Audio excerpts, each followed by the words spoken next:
In 2025, US-Canada relations were already strained by a series of escalating trade disputes and ongoing debates over Arctic sovereignty. Tensions simmered beneath the surface, with both nations feeling the weight of unresolved issues and a growing sense of mistrust. The Arctic, once a symbol of shared stewardship, had become a battleground for resources and influence, and every diplomatic encounter seemed to carry extra significance. It was against this backdrop that a high-profile trade conference took place in Chicago. Delegates from both countries gathered, hoping to ease tensions and find common ground. During a panel discussion, a U.S. official, perhaps trying to inject some levity into the proceedings, made an offhand remark, calling Canada America's little brother. The comment, intended as a joke, was delivered with a smile, but the room fell silent. Unbeknownst to the official, the microphones were live, and the remark was picked up and broadcast almost instantly.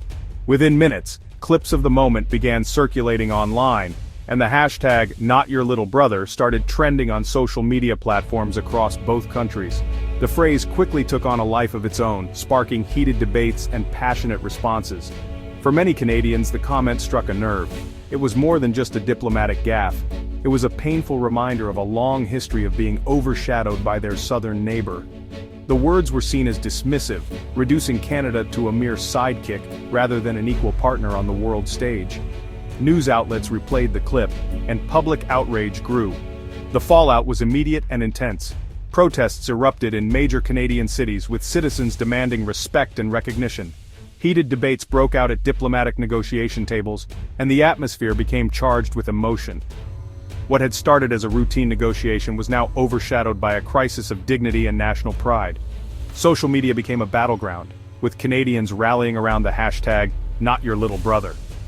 The phrase was emblazoned on signs, t-shirts, and digital banners. It became a symbol of a broader demand for respect, equality, and a re-examination of the relationship between the two countries. What could have been a minor, forgettable incident now threatened to unravel decades of partnership and cooperation. The trust that had been built over generations was suddenly in jeopardy, and both sides began to question the future of their alliance. In Ottawa, Canadian leaders faced mounting pressure to respond decisively. The government convened emergency meetings, and officials addressed the nation, vowing to stand up for Canadian dignity and demand a formal apology. The stage was set for a fierce and unprecedented response from Canada. Meanwhile, in Washington, American officials were caught off guard by the scale of the backlash. No one had anticipated that a single comment could spark such a powerful movement, or that it would push the two countries to the brink of a diplomatic crisis. Canada responded with swift, unified action. Prime Minister Evelyn Dubois addressed the nation, declaring the comment deeply disrespectful and demanding a formal U.S. apology. Canada recalled its ambassador from Washington and suspended all non-essential meetings with U.S. officials. The message was clear. Business as usual was over until respect was restored. The public rallied behind the government, flooding social media with stories of Canadian achievement and pride. The Not Your Little Brother movement surged, not as anti-American, but as a call for recognition. The Prime Minister's actions were seen as a defense of national honor. Years of feeling overshadowed had reached a breaking point. Canada demanded respect as an equal partner. The ball was now in Washington's court, but the U.S. administration underestimated the seriousness of the crisis. The U.S. administration dismissed the uproar as an overreaction, brushing aside mounting concerns from both the public and international observers. Officials in Washington seemed confident that the controversy would soon blow over, treating the issue as little more than a diplomatic hiccup rather than a serious crisis. Refusing to issue an apology, American officials doubled down on their stance, insisting that no wrongdoing had occurred. This rigid position only fueled further frustration north of the border. At a tense White House press briefing, attempts to laugh off the incident were met with disbelief. The dismissive tone, intended to diffuse the situation, instead deepened Canadian outrage and made the rift even more public. In Canada, the demand for a presidential apology quickly became a matter of national pride and principle. Protests erupted outside embassies, and headlines across the country called for justice and respect. Washington believed the crisis would fade with time, but Canada stood firm, refusing to let the issue be swept under the rug. Political leaders on both sides dug in, unwilling to compromise. Communication between the two governments froze almost overnight. Diplomatic channels that once buzzed with activity fell silent, and scheduled meetings were abruptly canceled. The recalled ambassador remained in Ottawa, a visible symbol of the deepening divide. High-level talks were put on indefinite hold, and the usual back channels offered no solutions. Even personal relationships between leaders, once a source of stability, failed to bridge the gap. Summits that once fostered cooperation now only highlighted the growing tension. The standoff hardened, with both sides refusing to budge. Negotiations stalled, and the atmosphere in diplomatic circles grew increasingly hostile. The U.S. saw Canada's insistence as excessive and unnecessary, while Canada viewed the U.S. refusal to apologize as arrogant and dismissive. Each side blamed the other for the impasse. With no diplomatic off-ramp in sight, the conflict escalated. Urgent calls went unanswered, and the sense of crisis deepened in both capitals. The world's closest allies were now locked in a bitter impasse, their partnership strained to the breaking point. The international community watched with growing concern. The next phase would be economic and far more damaging. Businesses on both sides of the border braced for impact as trade and investment hung in the balance. The trade war was about to begin, threatening livelihoods and testing the resilience of a relationship once thought unbreakable. In a move that sent shockwaves through international markets, the U.S. government imposed a sweeping 15% tariff on Canadian steel and aluminum, justifying the decision on the grounds of national security. This unexpected action marked a dramatic escalation in trade tensions between two of the world's closest allies and trading partners.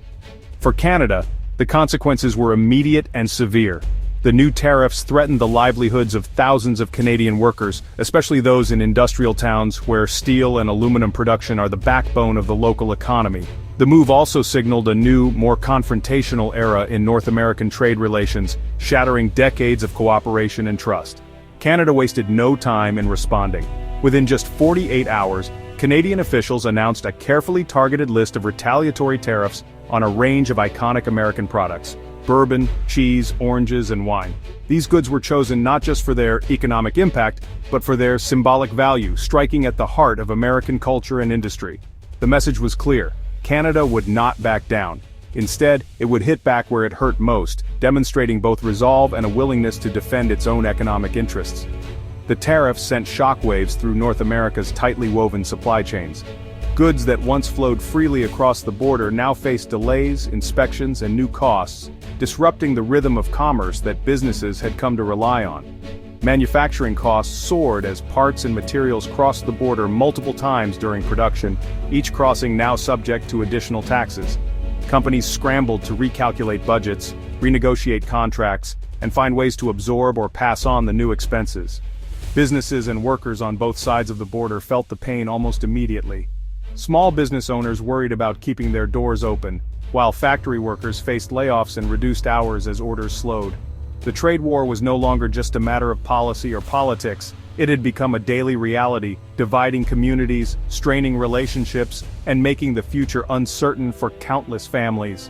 The two nations, once economic partners and friends, now found themselves on opposite sides of a bitter dispute. Trust was eroding, and the spirit of cooperation that had defined their relationship was quickly unraveling. What began as a single policy decision had spiraled into a destructive cycle of retaliation and uncertainty, with each side waiting for the other to blink. Factories, farms, and families across both countries bore the brunt of the fallout. Dinner tables were filled with worry, and communities that once thrived on cross-border trade now faced an uncertain future. The conflict had left the halls of government and entered the lives of everyday people. From city streets to rural towns, the impact was felt everywhere, changing the way people thought about their neighbors and their own economic security. As the days turned into weeks and months, there was no end in sight. The uncertainty lingered, casting a long shadow over the future of North American trade. As governments traded tariffs, Canadians launched a grassroots boycott of American whiskey.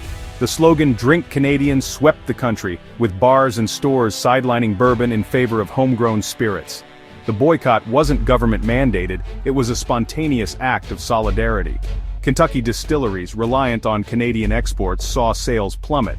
The movement showed the conflict was personal for Canadians. What people drank became a statement of national pride. The boycott, combined with tariffs, hit American industries hard. The protest proved the Canadian response came from the people, not just politicians. Public unity added pressure to resolve the crisis. The trade war inflicted real economic pain on both nations. Canadian steel and auto workers faced layoffs as U.S. tariffs bit deep. American farmers lost key export markets for cheese and oranges. Kentucky's bourbon industry suffered from both tariffs and the Canadian boycott. As summer wore on, economic hardship tested Canadian unity. Opposition parties questioned the government's hardline stance. The crisis exposed the deep interdependence of the two economies. Every blow landed on both sides of the border. Pressure mounted for leaders to find a way out. By late summer, the economic toll forced both sides to seek a solution. Secret talks began in Geneva, away from the media glare. The breakthrough, a carefully worded speech by the US president, recognizing Canada as a sovereign and equal partner. No direct apology was given, but the gesture was enough for Canada. Prime Minister Dubois accepted the remarks as a sincere olive branch. Canada's ambassador returned to Washington, ending the diplomatic freeze. Both governments claimed victory, Canada for dignity, the US for avoiding a direct apology. The crisis was resolved through quiet diplomacy, not public confrontation. The focus shifted to repairing economic damage. The path to normalcy had begun. The first priority was ending the trade war. Both sides agreed to a phased rollback of tariffs, restoring cross-border trade.